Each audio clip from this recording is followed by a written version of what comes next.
My mom drove my sisters, a couple of neighborhood kids, and myself to the theater for the afternoon. Scott Lansinger, one of the neighborhood kids, would come into the theater with a big brown paper bag full of candy for the afternoon. On Saturdays, we'd get in there, they would show the cereal, and the guy was always falling off a cliff, or he was on fire or whatever, and the next week, it was all a sham. He didn't fall off, he didn't have a fire, he was doing something else, and that used to bother me. Do you remember that? Theater was a babysitter for me, as my mom and dad read in the jewelry store, and Saturday afternoons with 25 cents and enough money to buy a big sugar daddy, I could spend the afternoon and stay out of their hair. Sarah Reed, a local resident, as a child heard that there was going to be a new movie theater in Manasquan. The Co-Star, our local paper, ran a contest to name the theater. The prize was $25. Sarah thought of the name Algonquin in honor of the Native Americans who lived at the shore. Skeets, Leo Myers, and a couple of other kids helped install the new theater seats, just in time for the first movie showing. In those days, there was nothing more popular than going to the movies. There were no air conditioners. There were two big fans that blew air over large blocks of ice under the stage toward the audience. Jane Newberry's brother, Bill Newberry, used to deliver the ice in his ice truck. Skeets also delivered weekly movie posters to all the Arcadia theaters. This chain of theaters was owned by Lee Newberry. Eden O'Hare, better known as Skeets, was just a kid in high school when he first started working at the Algonquin Theatre. Used to put the kids out because they were bad or something. Then they'd go down the street and they'd come back and they'd say, "Mr. Skeets, I'm sorry. Could I go back in?" I'd say, "Okay, I'm back in." When I was the manager, I used to walk the aisles with a flashlight to make the kids quiet and make sure they were behaving. But my sister and I came every single night it was here for the week it was here, and every night we cried. The last night was the worst because we knew it was the last night. So we were crying really, really loud. And Skeets came down the aisle with his flashlight, shined it in our faces and said, "You have to be quiet or I'm gonna have to get you out of here." And then we were sobbing some more, and then it just got louder and louder and louder, and finally he came down the aisle and said, "Okay, you two out of here." We stood, we pledged the flag. Following the flag was featured a couple of cartoons, and then the movie was shown. In the 1950s, I was in high school. I worked at the Algonquin Theatre, and I did everything. I sold tickets, then I went back and sold candy, popcorn, went back and ripped the tickets, and then went down and opened the curtain. I was made the manager for the summer. If it was a hot day, everybody was on the beach, so I only had 2 or 3 people in the movies. I started working for the movies when I was 14 years old. It was the best years of my life. It wasn't just a movie theater, it was a center where the community would gather. In the early 1980s, the Algonquin was closed.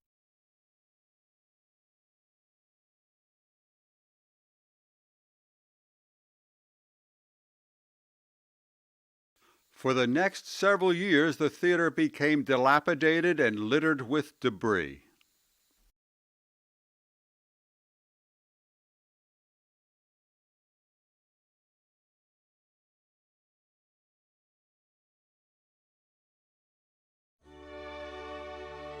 With every great idea, there comes a big responsibility and a lot of risks at the same time.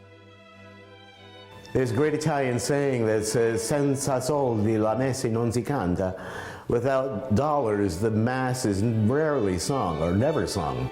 With every great idea, there comes a responsibility and a risk.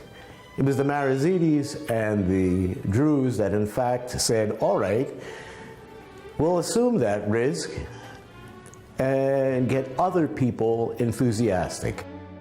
That's really a key idea You know, when you wake up in the morning, the floor is loaded with great ideas, but you have to pick one up and then start working on it. And as you keep peeling back that onion, you say, my God, what did I get myself into? The key is to get other people enthusiastic about your idea. And that's exactly what the Marizidis and the Drews did.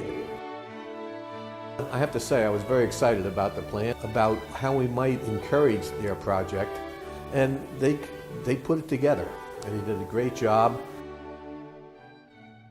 I think probably the most important point that I'd like to stress is the fact that it really became the anchor of the town center, using the restoration of the Algonquin as an example of what the town could do. I also painted part of the building on several occasions, which I probably still, you see where I missed a couple spots.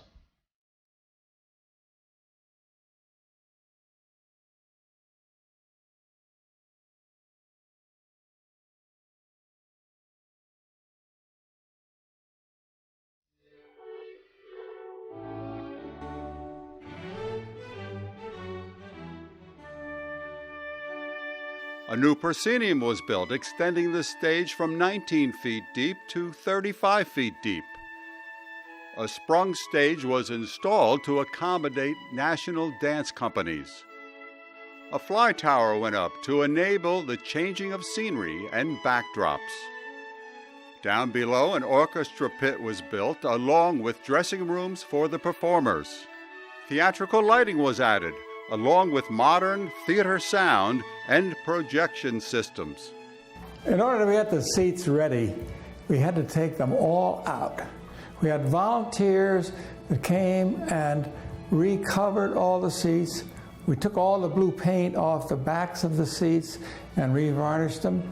The PTA mothers came and refinished all the arms, the wooden arms that are still there. So today we have the historic seats, but they're restored and ready for the community. The whole project was a labor of love. Nevertheless, we were happy to do it because, well, we wanted to give something back to the community, and this is a great community, and we're glad we did it.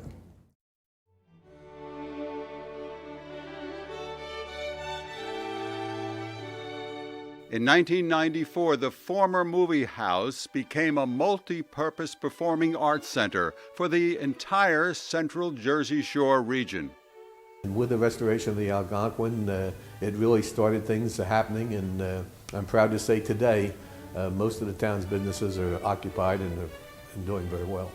Myself and my friend Sal Jockey ran a children's theater at the Algonquin. ACT, it was called, Algonquin Children's Theater. We did 2 shows a year, one at holiday time, at Christmas, and every year we did the Little Christmas Pageant, and it was sold out every show. The Algonquin, where there was so recently darkness and silence, suddenly came alive with many artistic, educational, and community enrichment programs.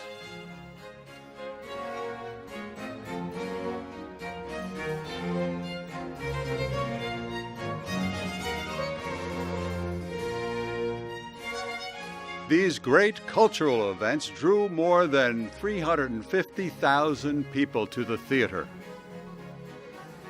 The Algonquin Theater was probably of inestimable value to us because Jack and Fran, from the beginning, thought we were terrific, thought we made a great contribution. And when you have that sort of administration above you, knowing and appreciating what you do, that was of great value. That was of tremendous value to us.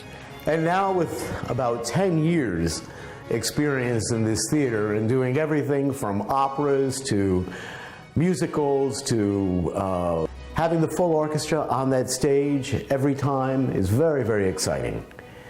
Bernstein had said there's only 2 types of music, good music and there's bad music. And what we'd like to do is continue to bring good music, no matter whether it be written in 1750 or maybe 10 years from now.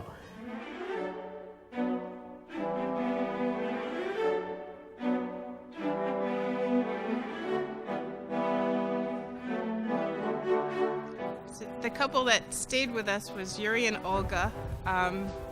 They spoke no English, so everything was hand signals and pantomime and trying to figure things out.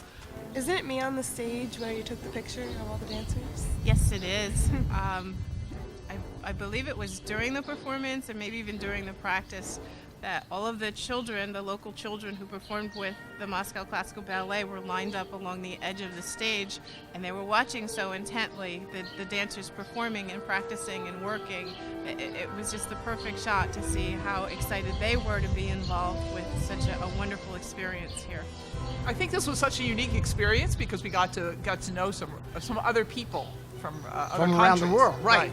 And we don't usually get that, you know. No, people you don't coming get in. an opportunity, and then you really see how everyone really is the same. We're all in it together, and you really get to meet them, and the Algonquin allowed us to do that. Otherwise, how would we ever? A unique experience, unique experience of all my life. Yeah. They came to our home, and two of the male principal dancers stayed, and I think there were 3 other women that stayed at our home for the 5 or 6 days they were here.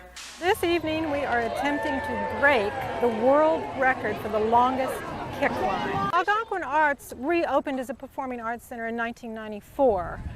What we do is provide live performances. We try and do a variety of type of performances, whether it's musicals, music concerts, drama, provide arts education programs for students in schools. So what we want to provide is truly a cultural center for Central Jersey.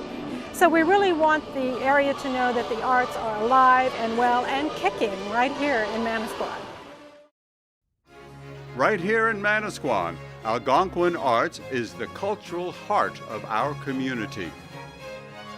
Thanks to everyone who contributed to our capital campaign, the Algonquin Arts Theatre is owned by the nonprofit. This means that the future of the theater and all it offers is in the hands of the community, of those who benefit most. My name is Donna Crater, and I own Jessie. This is an American craft gallery located in the Algonquin Arts Complex.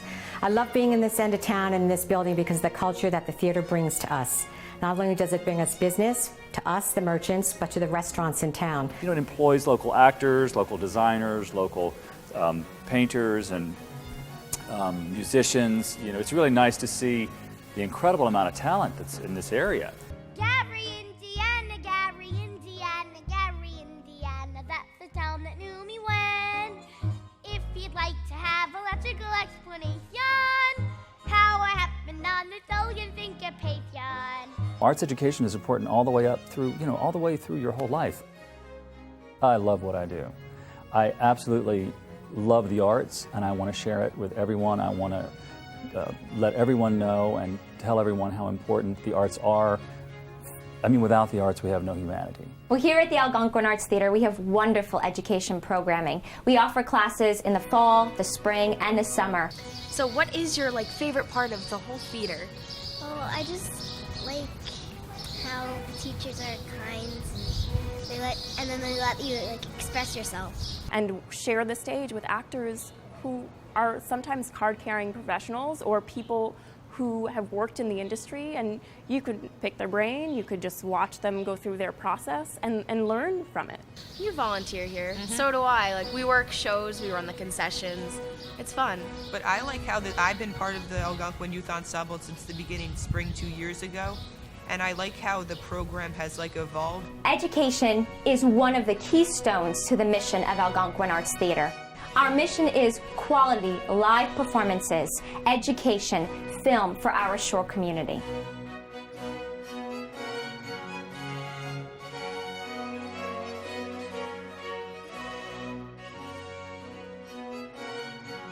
With the new board members and the management that we have in place now, the future of the Algonquin Theatre has never looked better.